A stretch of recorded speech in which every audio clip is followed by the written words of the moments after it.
اللہ اللہ اللہ اللہ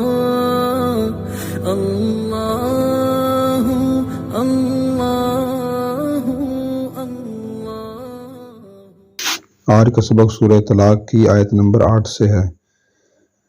اعوذ باللہ من الشیطان الرجیم، بسم اللہ الرحمن الرحیم۔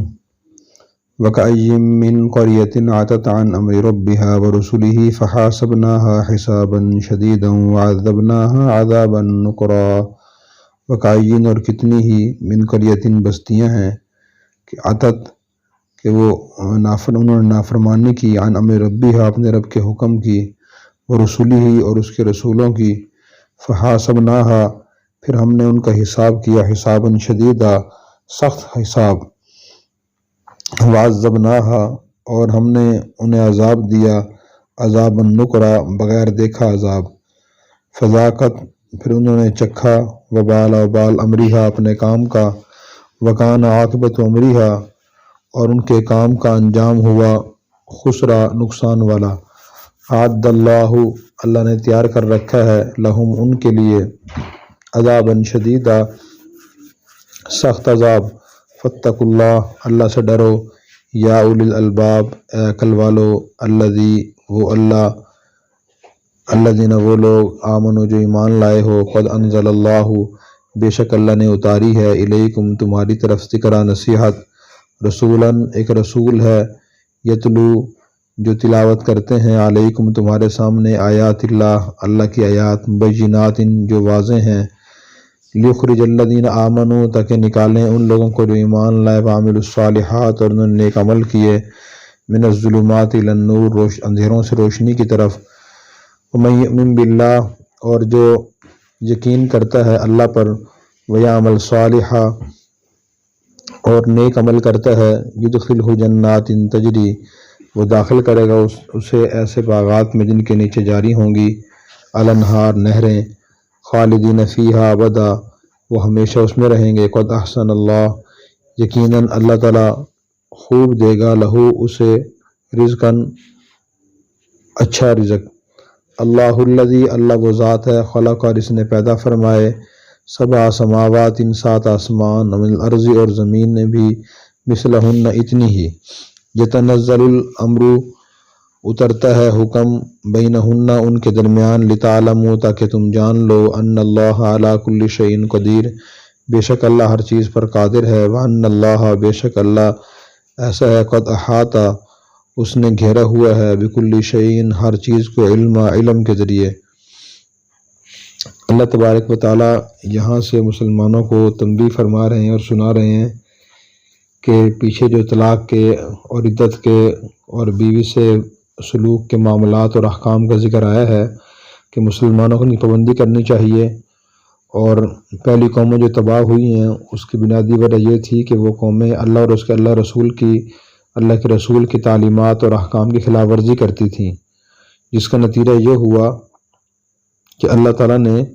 ان کا سخت حساب لیا، اور سخت حساب سے مراد یہ ہے کہ ان کے کفری اعمال میں سے کسی عمل کو بھی معاف نہیں کیا، بلکہ سب پر سزا تجویز فرما دی۔ یہاں حساب دینے سے حساب کرنا مراد نہیں ہے، بلکہ اچھی طرح اس کو دیکھ کر عذاب دینا مراد ہے۔ پھر فرمایا کہ وعذبناها عذابا نکرا اللہ تعالیٰ نے ان کو ایسے سزا دی جو کسی نے پہلے دیکھی نہیں تھی۔ تو حساب سے مراد سزا کی تعیین ہے، اور سخت حساب اگرچہ آخرت میں ہوگا مگر نام اعمال میں وہ ان کی سزا لکھی جا چکی ہے، تو اس کو اللہ تعالیٰ نے حساب سے تعبیر فرمایا ہے۔ اور عذاب سے مراد دنیا کا عذاب ہے جو پہلی بہت ساری قوموں پر نازل ہوا، اور آخرت کے لیے بھی اللہ نے سخت عذاب تیار کر رکھا ہے۔ پھر اس کے بعد فرمایا کہ اللہ تعالیٰ نے ہماری طرف ایک نصیحت نازل کی ہے، نصیحت سے مراد قرآن کریم ہے، اور پھر فرمایا کہ رسول یتلو علیکم ایک رسول بھیجا ہے، نبی کریم صلی اللہ علیہ وسلم کو بھیجا جو اللہ تعالیٰ کے احکام لوگوں کے سامنے بیان کرتے ہیں، اللہ کی آیات پڑھ کے سناتے ہیں، آیات بالکل واضح ہیں، اور ان آیات کو سنانے کا سمجھانے کا مقصد یہ ہے تاکہ لوگ ایمان والے نیک عمل کریں اور اندھیروں سے نکل کر روشنی کی طرف آ جائیں۔ اندھیرے بہت سے ہیں، غلط عقائد کے اندھیرے، غلط نظریات کے اندھیرے، غلط اعمال کے اندھیرے، اسی طرح برے معاملات کے اندھیرے، برے اخلاق کے اندھیرے، بری معاشرت کے اندھیرے، ان سب اندھیروں سے نکالنا آیات کا مقصد ہے۔ مسلمانوں کو قرآن کریم پڑھ کر سمجھ کر خود کو اندھیروں سے نکالنا چاہیے۔ اگر کوئی مسلمان قرآن کریم نہیں پڑھتا یا پڑھتا تو ہے سمجھتا نہیں ہے، سمجھتا ہے لیکن عمل نہیں کرتا، تو اس کا مقصد ہے قرآن کریم سے وہ فائدہ حاصل نہیں کر رہا۔ پھر اس کے بعد فرمایا جو آدمی بھی اللہ تعالیٰ کے احکام اور تعلیمات پر یقین کرے گا اور نیک عمل کرے گا تو اللہ تعالیٰ اس کو ہمیشہ کے باغات میں داخل فرمائیں گے اور انہیں بہت اچھے رزق عطا فرمائیں گے۔ پھر اس کے بعد فرمایا کہ اللہ تعالیٰ نے 7 آسمان پیدا فرمائے اور زمینیں بھی اتنی ہی پیدا فرمائی ہیں، مثلہن کے 2 مطلب مفسرین نے بیان فرمائے ہیں۔ ایک مطلب تو یہ بیان فرمایا کہ جیسے آسمان میں اللہ نے بڑی خیر و برکت رکھی ہے اور وہاں فرشتے آباد ہیں، اس طرح زمین بھی بڑی برکت والی ہے اور اس میں انسان اور جنات آباد ہیں، دوسری مخلوقات اس میں آباد ہیں۔ تو مثلہن کا مطلب یہ ہے کہ زمینیں بھی آسمان کی طرح آباد، ایک زمین بھی آباد ہے آسمانوں کی طرح۔ اور دوسرا مطلب مفسرین نے یہ بیان فرمایا جیسے آسمان 7 ہیں اسی طرح زمینیں بھی 7 ہی ہیں، لیکن پھر یہ 7 زمینیں کہاں ہیں، کس جگہ ہیں، ان کی شکل و صورت کیسی ہے، یہ اوپر نیچے ہیں یا ان کا مقام کہاں ہے، قرآن کریم اور حدیث میں اس کی تفصیلات نہیں ہیں۔ اور ان میں زمینیں کون سی مخلوق آباد ہے، ان میں فاصلہ کتنا ہے، ہوا و فضا وغیرہ ان کی کیسی ہے،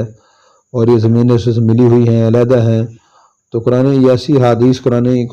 حدیث میں ذکر نہیں ہے، جو بعض حدیث میں ذکر بھی ہے، ان کی ائمہ کا اختلاف ہے، بعض نے حدیث کو صحیح قرار دیا ہے اور بعض نے حدیث کو موضوع منگڑت قرار دیا گیا ہے۔ اور صحیح جامع ترمذی میں ایک حدیث ہے، اس کا مفہوم بھی یہی ہے، لیکن دوسری ایک حدیث سے بھی معلوم ہوتا ہے کہ زمینیں 7 ہیں۔ قرآن وہ حدیث یہ ہے کہ حضور صلی اللہ علیہ وسلم نے فرمایا کہ جو شخص دنیا میں کسی ایک بالش برابر زمین پہ ناحق قبضہ کرے گا تو اللہ تعالیٰ قیامت کے دن اسے 7 زمینوں کا طوق پہنائیں گے۔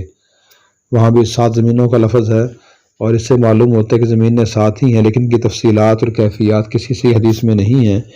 اور نہ ہی ہمیں ان کی جاننے کی ضرورت ہے، اس لیے کہ قرآن قبر حشر میں ہم سے اس کے بارے میں سوال نہیں ہوگا۔ مفسرین نے یہ اصول بیان فرمایا ابہموا ما ابہمہ اللہ، کہ جس چیز کو اللہ تعالیٰ ہم غیر واضح چھوڑ دیا ہے ہم اس میں چھوڑ دیں، اس کی تحقیق و تفتیش میں نہ پڑیں۔ اگر اس کی تحقیق ضروری ہوتی تو اللہ تعالیٰ خود اس کی وضاحت بیان فرما دیتے۔ پھر اس کے بعد امر بینہن، اللہ کا حکم ان 7 آسمانوں اور 7 زمینوں کے درمیان نازل ہوتا رہتا ہے۔ حکم الہی کی 2 قسمیں ہیں، ایک تشریعی حکم ہے جس کے بندے اور جنات مکلف ہوتے ہیں کہ یہ کہاں چیز حلال ہے، یہ حرام ہے، جائز ہے، ناجائز ہے، یہ انبیاء علیہ السلام کے ذریعے بھیجے جاتے ہیں احکام، اور انسان جنات کے لیے ہوتے ہیں جن کا تعلق عقائد، عبادات، اخلاقیات، معاملات، معاشرت کے قوانین سے ہوتا ہے۔ ان کو پابندی کرنے سے ثواب ملتا ہے، انہیں خلاف ورزی کرنے سے عذاب ہوتا ہے۔ دوسرے احکام تکوینی ہوتے ہیں، یعنی تقدیر الہی کو نافذ کرنے سے متعلق احکام ہوتے ہیں، جس میں کائنات کی تخلیق اور اس کے تدریجی ترقی اور اس میں کمی بیشی اور موت و حیات داخل ہیں۔ یہ احکام تمام مخلوقات الہیہ پر حاوی ہیں اور اللہ تعالیٰ کے ہر طرح کے احکام نازل ہوتے ہیں۔ تو ہمیں اس کا ذمہ دار بنایا گیا ہے کہ ہم اللہ کے جو تشریعی احکام ہیں، ہر چیز سے متعلق، ہر وقت سے متعلق، ہر کام سے متعلق، ان کو جان کر اس کے مطابق عمل کرنے کی کوشش کریں۔ پھر اس سے فرمایا کہ وَأَنَّ اللَّهَ عَلَىٰ كُلِّ شَيْءٍ قدیر، کہ اللہ تعالیٰ ہر چیز پر قادر ہیں اور اللہ تعالیٰ نے ہر چیز کو اپنے علم کے ذریعے گھیرا ہوا ہے، اس لیے اللہ تعالیٰ کی اطاعت کرنی چاہیے اور اللہ تعالیٰ کے ہر قسم کے احکام کو جان کر ان کو اپنانے کی کوشش کرنی چاہیے۔ اللہ تعالیٰ ہمیں عمل کرنے کی توفیق عطا فرمائے۔ اور اگر آپ نے ابھی تک ہمارا چینل سبسکرائب نہیں کیا تو فوراً سبسکرائب کیجئے، ساتھ ہی بیل آئیکن پر کلک کریں تاکہ مزید آنے والی ویڈیو ہے وہ آپ کو وقت پر ملتی رہیں۔ اللہ حافظ۔